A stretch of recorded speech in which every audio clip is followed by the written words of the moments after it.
Nihao, seus analistas de geopolítico com viés, tudo bem com vocês? E tá aí, né? Tá aí o José Cobori participando do Três Irmãos. Diz aí vocês no chat aí que ele falou de mim, mas vamos ver aqui que ele falou do professor Rock. É para isso que nós estamos aqui, né? Mandou aqui também, professor Rock precisa aprender muito com o professor Cobori, fazer análise sem viés político. Ok, como a gente tá conversando antes aqui, né? Antes disso aqui virar um corte, não existe análise sem viés, tá? Todo mundo tem viés, todo mundo. Eu morar na China, conversar com pessoas daqui, com membros do partido, com todo mundo assim que eu tenho contato, isso me dá um viés, porque eu tenho um conhecimento de causa um pouquinho maior, né? De quem tá aqui, tá vivendo aqui, e tem esse contato com a cultura. Isso é um viés. Isso é um viés. Da mesma forma que o cara, quando ele faz propaganda para o governo de Israel, o cara se diz capitão OTAN, ele tem um viés. O negócio é que, assim, muita gente dessa direita maluca aí, o cara tava no Brasil Paralelo, mano. O cara volta e meia tá no Brasil Paralelo, isso tudo é viés. O problema é o cara falar, olha, vocês não podem analisar as coisas com ideologias. Que é uma mentira, porque ele também tem ideologia, todo mundo tem. O pessoal gosta, né? Será que tem um viés político ali, né? Total. É mesmo? Eu acho assim, muito superficial as análises dele. Eu acho que é enviesado, assim. Não... Ai, cara. Agora até acho que ele tem feito porque tá meio difícil defender o Trump, né? Sim. Tá, né? Tem feito assim, mas... Tá, né? Eu acho que tem que ter uma análise mais aprofundada de outras culturas. Ele tem um viés muito pró-ocidente, assim, cego, né? E eu acho que esse é o grande problema hoje do mundo. Vou te falar o cabelo do Cobori, hein? Porra. Tem uma coisa que eu tenho inveja, às vezes, é o cabelo dos orientais aqui, chinês, japonês, porque os caras têm muito cabelo, cara. Você tem um viés pró-ocidente sem considerar as outras culturas, as outras civilizações. Sim. Né? E o que eu tenho tentado fazer é entender, né, o povo chinês. Assim como a gente gostaria que os outros países entendessem como nós somos, né, o povo brasileiro. Uma coisa que eu acho muito positiva no Cobori é o seguinte, ele tem o fato dele ser, né, de descendência japonesa, ter morado no Japão, ter estudado um pouco a cultura japonesa, coloca ele em contato, por exemplo, com o confucionismo, com o budismo, por mais que ele talvez não siga, né, essas paradas assim. Mas de qualquer forma, ele tem um contato com isso, ele mesmo menciona isso, né?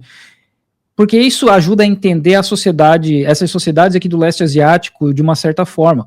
Porque o confucionismo ele se espalha do Vietnã, do Laos aqui e vai até o Japão. Então tem uma influência muito grande nas sociedades. Até a gente fala isso em outra live. Porque quando o japonês respeita os mais velhos, nossa, olha que legal, como os japoneses são respeitosos. Mas se é na China, porque tem que respeitar o grande líder. Sendo que o Japão tem imperador até hoje, cara. O imperador que só tá lá porque os Estados Unidos mantiveram. Mas enfim, o bom é assim, que o Cobori ele tem um lugar de fala um pouco maior do que o meu, né? Ele consegue trazer justamente isso. Coisas que a gente já fala aqui no canal há bastante tempo, tem aí um cara que é descendente de japonês falando, olha, é isso aí mesmo, sabe? É isso aí mesmo.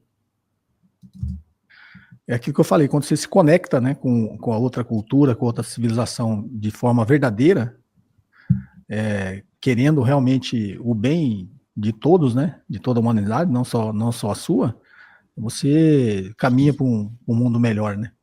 Enquanto a gente tiver esse viés pró-ocidente cego, sem considerar que outras culturas também têm seus valores, né, a gente não vai chegar a lugar nenhum, né? E tem um ponto interessante também, né, para a gente adicionar aqui, que esse ocidente que o Cobori fala é um ocidente metafórico, não é um ocidente genérico, geográfico, né? É um ocidente ideológico, é um ocidente branco rico. Estados Unidos, Canadá, Europa, Austrália, cara. A Austrália entra nessa definição de ocidente, sendo que a Austrália não é no ocidente, né? Então, é só isso aí. Essas ideias ocidentais são as ideias do ocidente branco rico. A América Latina inteira é no ocidente, boa parte tem um pedaço da África que é no ocidente. E aí? Nada disso é considerado. Porque no fim é só o branco rico. Porque a gente está falando aqui de supremacia branca, imperialismo, etc. E aí quando o Rock fala, quando ele defende as ideias, é isso que ele defende. Tá? É isso que ele defende. O Rock não está defendendo um conceito de Ocidente de América Latina. Por mais que ele seja um brasileiro, né? Mais que ele seja um latino-americano. Não é isso que ele defende. Ele defende um viés ocidental, colonizador, imperialista, branco, europeu, estadunidense. Que não tem nada a ver com a nossa realidade no Brasil. O senhor tem algum analista de geopolítica que o senhor gosta também, além das análises que você faz? Não, eu gosto muito dessa visão que o Jabbour tem da China. Porque, né? Eu acompanho muito o Elias fala, está assim, há 30 anos. Muito bom, assim, você vê que transcende a análise econômica. Né? Então, eu acho que a gente não pode ter só esse viés de olhar a economia. Apesar de eu falar muito de economia, eu tento sempre fazer essa análise com um viés mais filosófico, né, mais psicológico, né, de como as pessoas... Já viu o canal comportam? Do Felipe? Antes deles adicionar, vão falar de mim aqui, né? Vocês veem a diferença de discurso. O Rock, por muito tempo, ele ficou repetindo que a gente tem que analisar a economia e a política separado. Sendo que não faz sentido, né? Eles andam juntos. Hoje a gente está vendo uma guerra tarifária gigante, a gente está vendo mercados perdendo dinheiro, fornecedor fechando, fábrica fechando na China, por uma decisão política do Trump, que afetou diretamente a economia do mundo inteiro. Mas é uma decisão política. A gente está vendo toda essa questão do Panamá, que foi o pessoal da BlackRock, que é a maior empresa de investimento do mundo, pressionando os Estados Unidos. Aí os Estados Unidos mandam o Marco Rubio para lá, para o Panamá, para meter uma pressão no Panamá contra a China. E aí a BlackRock vai e faz uma proposta para comprar 27 portos da C.K. Hutchison pelo mundo. A C.K. Hutchison é uma empresa de Hong Kong. Até aí a gente está vendo toda a influência do governo dos Estados Unidos.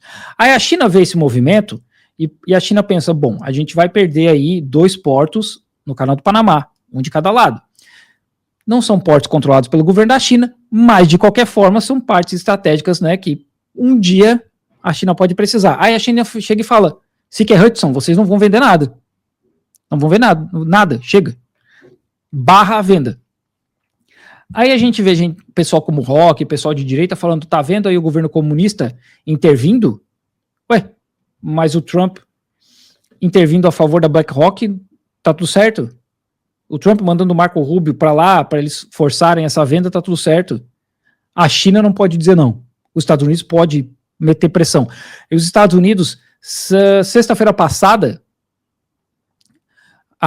o Trump falou que vai mandar soldados para o Panamá para liberar o canal do Panamá da China comunista. Aí tá tudo certo. Né? Então toda essa pataquada que o Rock fala de tem que separar política de economia, isso não existe porque anda tudo junto. Os Estados Unidos literalmente usa as forças militares em favor da economia deles. É por isso que eles têm 700 e não sei quantas bases ao redor do mundo.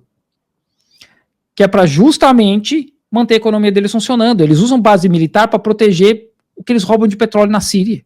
Eles roubam, porque eles não pagam petróleo para a Síria. Os Estados Unidos, eles pirateiam navios de óleo do Irã que estão no mar. Quem que pirateia? A Marinha Militar dos Estados Unidos, que é política. Então, tudo anda junto. Tudo é política. Tudo é política. Tá? Felipe Durant?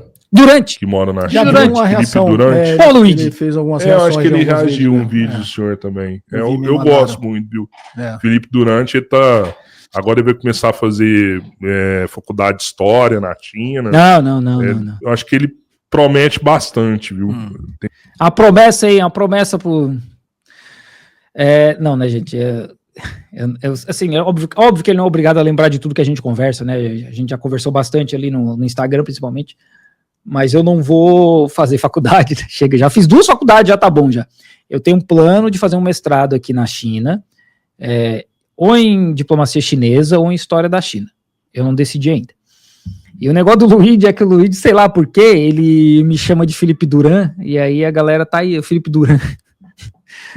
Tá bom, né? Não vai ter Galcal, né? Porque eu não vou fazer vestibular. Não. Para entrar no mestrado, eu tenho que escrever uma amostra de um artigo, eu tenho que fazer ali um texto de motivação, uma carta de motivação. Esse texto de amostra acho que tem que ter umas 2.000 palavras. E a carta de motivação é uma página só. E aí, o histórico escolar, diploma, 2 cartas de recomendação, e aí tem uma entrevista, né? E pagar, né? Você tem que pagar. Você tem que pagar. Porque não é de graça, né? Tem competência. O Gabriel Furtado perguntou aqui de pretensões políticas. Obrigado, Gabriel. Erivelto mandou mais um, obrigado. Lenin Soares, capitalismo, maioria pobre sustenta a minoria rica. É isso aí. Erivelto mandou mais um. Francisco mandou aqui, Roberto, o seu ponto sobre desigualdade é o que faz alguns achar a China capitalista. Eu discordo disso. Tudo em inglês, tudo em inglês. O ponto é que o capitalismo não oferece nada para o trabalhador. E o socialismo é o único que pode superar isso. Quem falou? Francisco mandou. É isso aí, Francisco, 100%. É muito engraçado algumas pessoas analisarem a China, né? A gente estava num debate recente e o convidado, a hora que ele ia falar mal da China, China comunista! A hora que ele ia falar coisa boa da China, China capitalista. É sempre assim, cara. China faz uma coisa errada, é comunismo. China faz uma coisa positiva, é capitalismo. É sempre assim, cara. Sempre assim. E isso assim, num prazo de 2 minutos, ele colocou, né, as 2 posições da China, comunista e capitalista. Eu faço isso direto, mano. Foi o Calabreso? Pergunte pro professor o que tem a dizer da Lei Candir. Ok, eles vão entrar numa outra seara aí que não tem nada a ver com a gente aqui, né? Mas isso é muito comum, tá? Eu postei um shorts aqui, um Reels lá no Instagram, explicando por que a China não é comunista, e não é, né? Nem o Partido Comunista Chinês entende isso. Eu vou postar um vídeo mais elaborado com relação a isso. E sobre China ser socialista, é o que o partido fala, é o que os chineses aqui comentam, que o Elias também comenta, né? Que a China está aí num estágio de socialismo, né? E está indo para chegar em um socialismo avançado em 2049. Essa é a ideia da China. Se vai chegar lá, se não vai, não sei, tá? Não, cara, porra, tá de sacanagem que tu tá querendo explicar para mim como é que é o meu nome, né? Meu nome não é francês, cara. O meu nome é italiano, é Durante. Não é Durante sem E. Então, não importa o que tu sabe nesse caso, importa o que eu sei, porque eu sei de onde é que a minha família veio, todo o histórico deles lá, que eu tô no processo de cidadania italiana, inclusive. Então, talvez saia esse ano, talvez. Inclusive, eu só quero isso aí só para ter o passaporte, que aí eu posso viajar para países que aí eu não preciso tirar visto. Por exemplo, eu posso visitar a minha irmã nos Estados Unidos sem visto. Eu não preciso tirar visto sendo brasileiro. Mas é isso aí. Tá visto aí, professor Rock superficial. O Cobora assistiu meu vídeo, não falou nada. Eu acho que ele não curtiu. E o meu nome é Felipe Duran e vou fazer a universidade na China. É isso aí. Tá visto.